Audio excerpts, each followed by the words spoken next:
तो तुलसीदास जी महाराज से किसी ने पूछा कि सूर्य भगवान जब उदय होते हैं तो लाल दिखते हैं और थोड़ी देर में पीले पड़ जाते हैं, बहुत जल्दी पीले होते हैं।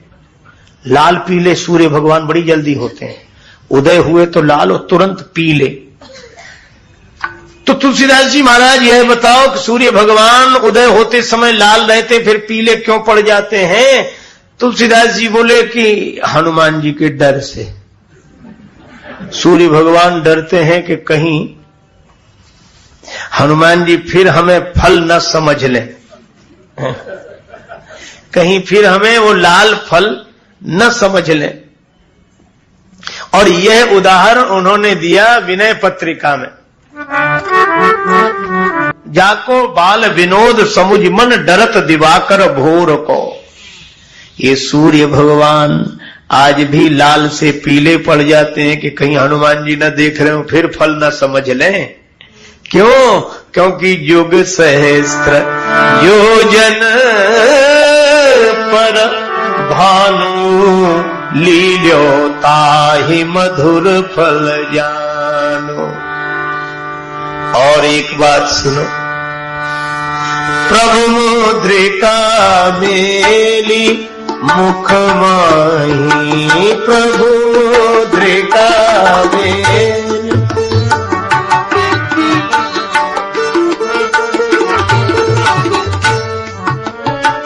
जलधि लांघ गए अचरज नाही, मेरी मुख माही कावे प्रभु मुद्रिका में। श्री हनुमान जी प्रभु मुद्रिका मेली मुख माही, जलध लांघ गए अचरज नाही। श्री हनुमान जी ने भगवान की दी हुई मुद्रिका मुख में रख ली। अब एक बात सोचो, श्री हनुमान जी से किसी ने पूछा कि आप बुद्धिमताम वरिष्ठम हैं, ज्ञानियों में अग्रगण्य हैं, ये मुद्रिका मुख में रखने की चीज है? मुद्रिका मुख में रखने की चीज है क्या? हनुमान जी बोले मुद्रिका तो मुख में रखने की चीज नहीं है, पर मुद्रिका में जो लिखा है वह मुख में ही रखने की चीज है। और मुद्रिका में क्या लिखा है? तब देखी मुद्रिका मनोहर, राम नाम अंकित यति सुंदर। मुद्रिका में लिखा है राम नाम, और हनुमान जी ने मुद्रिका मुख में रख ली, अर्थात राम नाम मुख में रख लिया। तो जलधि लांघ गए अचरज नाही, जलधि लांघ गए, समुद्र पार कर गए। किसकी बदौलत? मुद्रिका की बदौलत। और मानो संकेत यह दिया कि जो राम नाम को मुख में रखेगा वह संसार सागर से सहज पार हो जाएगा। अच्छा, एक अद्भुत बात है, राम जी के पास हनुमान जी लौट कर आए। राम जी ने पूछा, हनुमान तुमने बड़ा कमाल किया, लंका जाकर ऐसा काम करना तो कठिन था जो तुमने किया। हनुमान जी बोले, हम लंका गए ही नहीं, हम नहीं गए लंका। भगवान बोले, ऐसा तो मत कहो। लक्ष्मण जी बोले, झूठ बोल रहे हैं हनुमान जी, लंका नहीं गए। हनुमान जी बोले, हाँ नहीं गए, नहीं गए ना। अच्छा, मान लो कोई आदमी कहे कि हम वहां मौजूद नहीं थे और वीडियो फिल्म बनाई गई हो, और फिर कहिए ये कौन बैठा, फिर देखो ये। लक्ष्मण जी बोले, हनुमान जी आप लंका नहीं गए थे, वीडियो फिल्म बनाई गई है। हनुमान जी बोले, चित्रकार को बुलाओ। लाए वो फिल्म, दिखाए। चित्रकार कौन है? का तुलसीदास जी। तुलसीदास जी से उत्तम कोई रामचरित्र का चित्रकार नहीं है। और बाकी लोगों ने जो चित्र बनाए हैं उसमें सारी स्याही रंग तो तुलसीदास जी के ही हैं। तेरी आरती जो राष्ट्र प्रेम से उतारता है, लगता सभी को एक एक भाव मेरे हैं। और जितने चितेरे राम का सुचित्र खींच सके, तुलसी उन चित्रों में सारे रंग तेरे हैं। तुलसीदास जी ने खींचा है चित्र। लक्ष्मण जी से हनुमान जी बोले बुलाओ तुलसीदास जी को। तुलसीदास जी बुलाए गए। हनुमान जी समुद्र पार गए थे लंका। हाँ, आपने फोटो खींचा? हाँ बिल्कुल। तो चित्र ले आओ। हनुमान जी जब जा रहे हैं वो चित्र ले आओ, क्योंकि ये कह रहे हैं कि हम लंका नहीं गए। तुलसीदास जी बोले फोटो तो खींचा था पर प्रस्तुत नहीं कर सकते। क्यों? आए ही नहीं। हमने फोटो तो खींचा हनुमान जी का, जब रील धुल के आई तो उसमें हनुमान जी तो दिखाई नहीं रहे।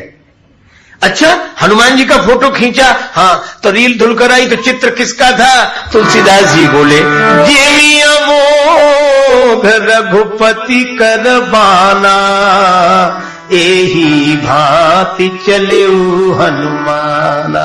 हनुमान जी तो ऐसे गए जैसे राम जी का बाण गया हो। हनुमान जी बोले प्रभु फिर अपने बाण से ही पूछो, हमसे काहे को पूछ रहे हो? हनुमान जी बोले मैं लंका नहीं गया। और कितनी बढ़िया बात, मैं तो इसी तरफ छोड़ गया था, मैं तो इसी तरफ रह गया था। और इसका अर्थ है कि मैं को लेकर कौन संसार सागर से पार जा सकेगा? अभिमान को लेकर तरा नहीं जा सकता। अभिमान तो इधर ही छोड़ना पड़ेगा, तब उधर पहुंचना होगा। देही का तट यह है, उस तट पर वैदेही है। देहाभिमान से ऊपर उठने पर ही कोई उस तट तक पहुंचता है। भगवान ने कहा अच्छा ठीक है, तुम नहीं गए लंका ना, लेकिन हमने जो अंगूठी दी थी वो तो सीता जी को तुम दे आए। हनुमान जी बोले सुनो प्रभु, हम गए नहीं थे, नहीं गए थे तो कौन गया था? हनुमान जी बोले हम तो आपके बाण की तरह गए थे, कोई ले गया था। तो कौन ले गया था तुम्हें? हनुमान जी की जगह दूसरा कोई होता कि हम गए थे महाराज, हम हैं, अब भूले आप, हम ही थे, हम ही गए अंगूठी लेकर, हमने वहां। पर हनुमान जी कहते हैं हम मुद्रिका लेकर नहीं गए। ले मुद्री वापार गई बापार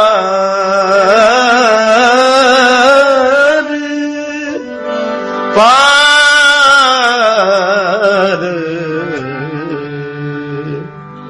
मुद्रिका हमें इस पार से उस पार ले गई।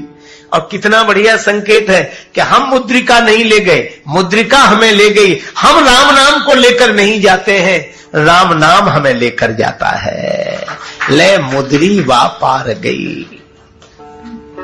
भगवान बोले अच्छा मान लिया कि मुद्रिका तुम्हें उस पार ले गई, पर उधर से इधर लौट कर कैसे आए? मुद्रिका से ही पार जाना था, तो मुद्रिका तो सीता जी को दे आए, फिर लौटे कैसे? हनुमान जी तो बड़े चतुर हैं, कहने लगे हमने जानकी माता से कहा था मातु मोहि दीजे कछु चिन्हा, कुछ चिन्ह दे दो। जानकी माता बोली कैसा चिन्ह दें? का जैसे रघुनायक मोहि दीना।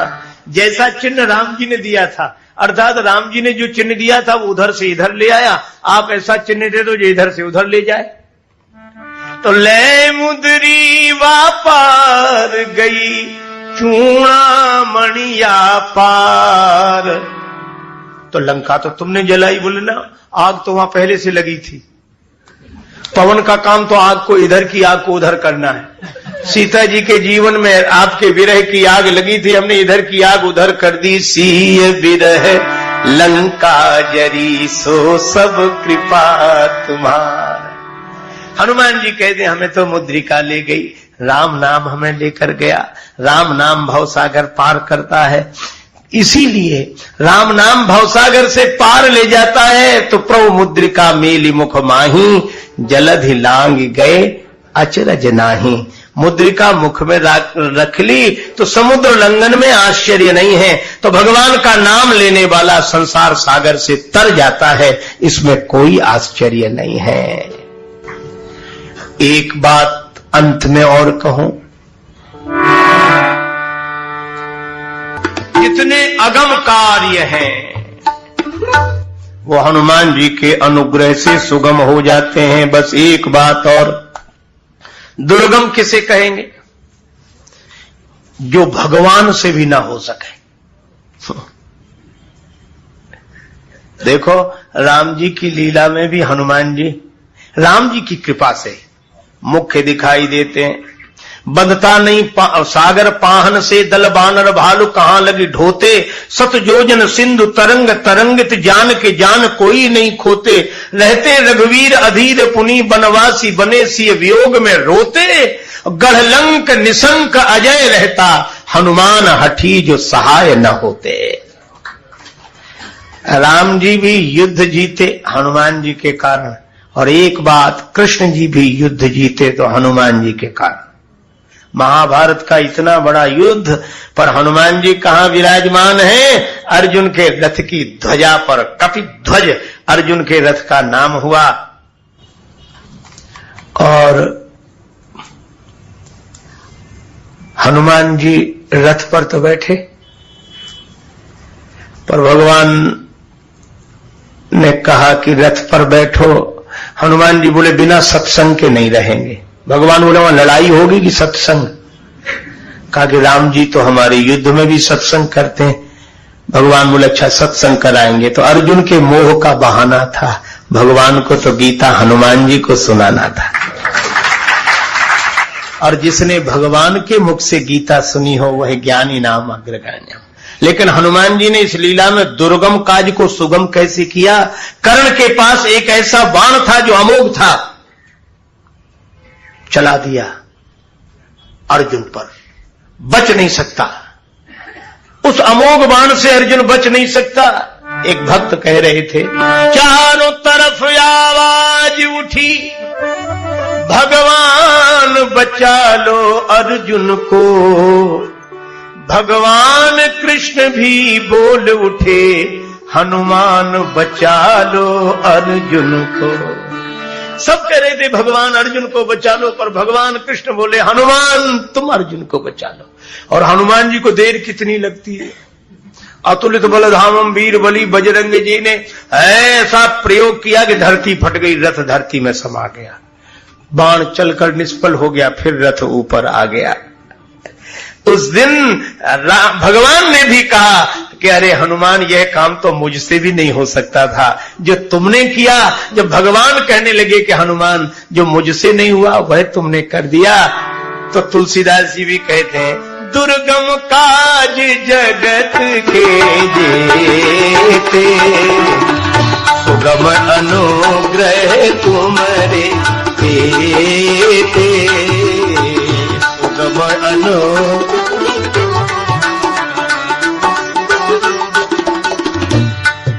और यह इस पंक्ति पर हनुमान चालीसा का यह आधा भाग इस बार के प्रवचन का प्रसंग रहा। भगवान की श्री सीताराम जी की मंगलमयी कृपा प्रेरणा से ही श्री हनुमान चालीसा का यह पावन कथा प्रसंग गाया और सुना गया।